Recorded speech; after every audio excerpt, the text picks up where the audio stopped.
Respiratory physiology. Inhalation is an active process. The muscles of the rib cage, also called intercostal muscles, and the diaphragm both contract. The diaphragm lowers and the ribs move upward and outward.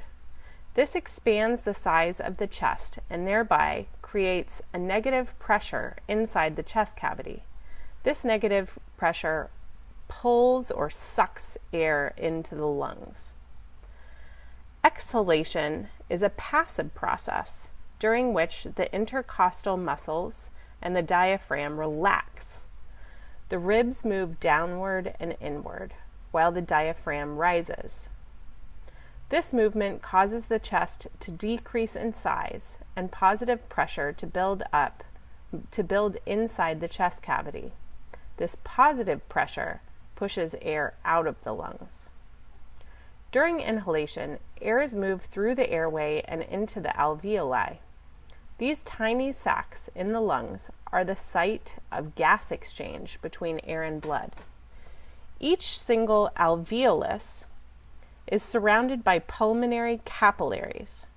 The pulmonary capillaries bring circulating blood to the outside of the alveoli. Through the very thin walls of the alveoli and the capillaries, oxygen is transferred from the air inside the alveoli to the bloodstream, and carbon dioxide is moved from the bloodstream into the air within the alveoli. This movement of gases to and from the alveoli is called ventilation. Oxygenated blood is carried from the lungs to the heart so it can be pumped into the body's circulatory system.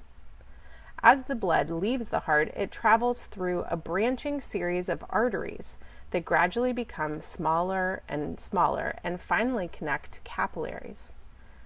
Just as happened with the capillaries that pass by the alveoli of the lungs, the capillaries that pass by the cells throughout the body tissues conduct a gas exchange.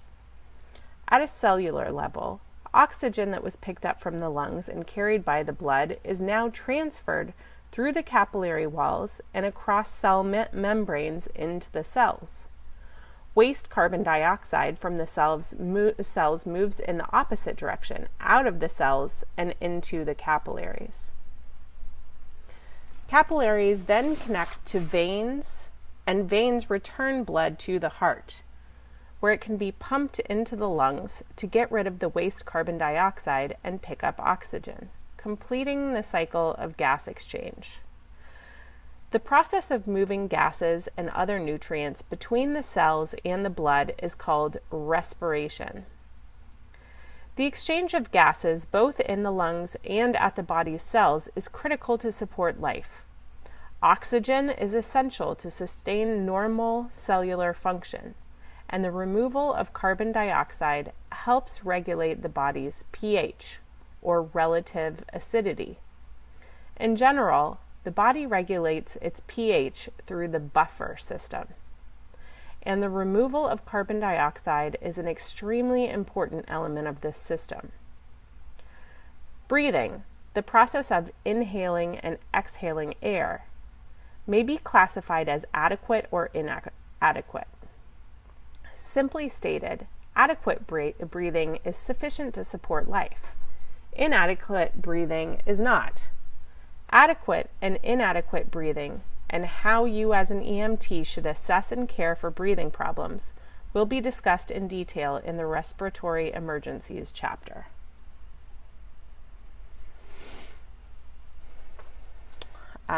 So let's go over figure 6.6, comparison of child and adult respiratory anatomies.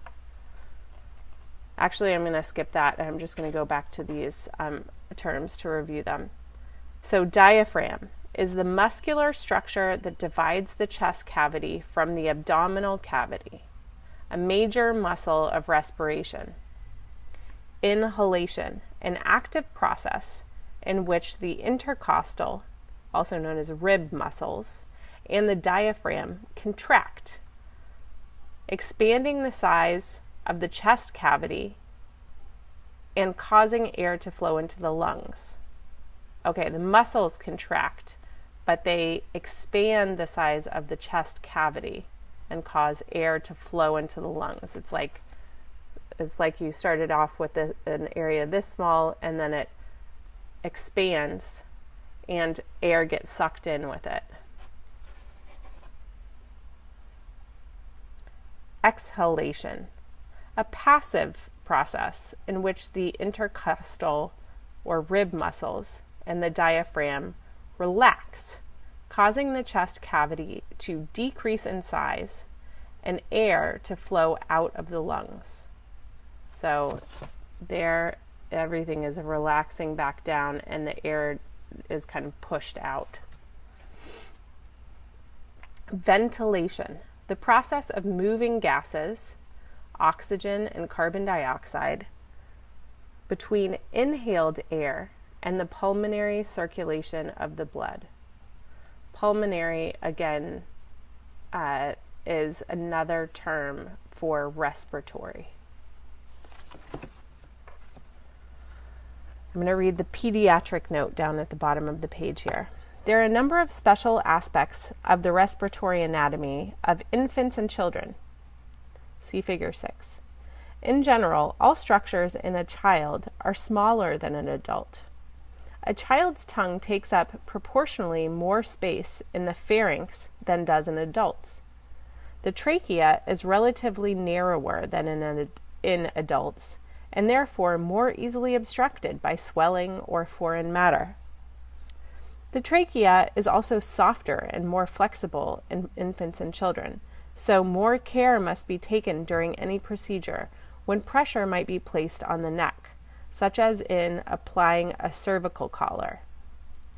The cricoid cartilage is also less developed and less rigid in infants and children. The rib cage of an infant or small child is not as curved inward at the bottom as it is in adults. This makes generating that negative pressure used to breathe a bit